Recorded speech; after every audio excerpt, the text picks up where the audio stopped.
دنیا عالم اسباب ہے، لہذا وہ جو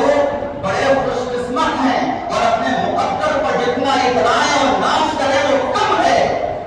کہ اللہ تبارک و تعالیٰ نے اس عالم اسباب میں جہاں کروڑوں کھربوں لوگ رہتے ہیں سب کے سینوں کا انتخاب نہیں فرمایا بلکہ آپ کے سینے کا انتخاب فرمایا ہے، تو یقیناً آپ کے اندر کوئی خصوصیت ہے، یقیناً آپ چنندہ انسان ہیں، یقیناً اللہ کے محبوب ہیں آپ، کہ اللہ نے اپنی قرآن کی حفاظت کے لیے آپ کے سینے اور آپ کی زبان کا انتخاب فرمایا ہے۔ دوستو تو یہ بہت بڑی نعمت ہے، اس پر جتنا شکر ادا کیا جائے اور اس موقع پر ایک حافظ قرآن کا جتنا اعزاز کیا جائے دوستو وہ کم ہے،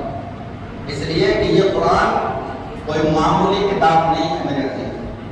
میں بہت لمبی اور چوڑی اس پر گفتگو بھی کرنے کا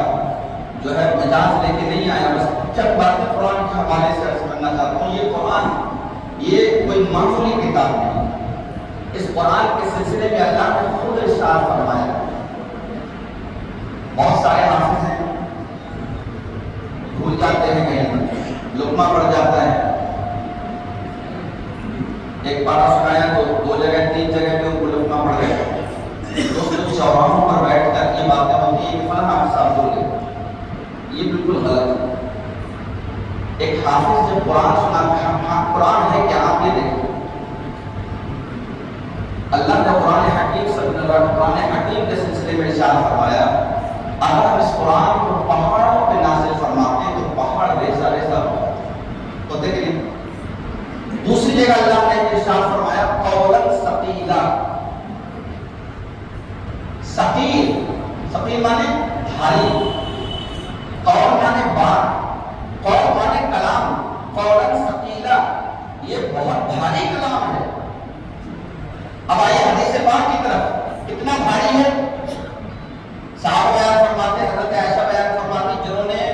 نزول وحی کے وقت حضور کی منظر کشی کی ہے، حضور پر جب قرآن کی آیت نازل ہوتی تھی تو حضور کی کیا کیفیت ہوتی تھی۔ حال یہ تھا کہ جب قرآن نازل ہوتا تھا اور اللہ کے رسول صلی اللہ علیہ وسلم اگر اونٹنی پر سوار ہوتے تھے تو اس قرآن کے نزول کے بھاری اور بھرکم ہونے کی وجہ سے جہاں قرآن نازل ہوتا تھا اونٹنی ایک قدم آگے نہیں بڑھ پاتی تھی اور زمین پر بیٹھ جایا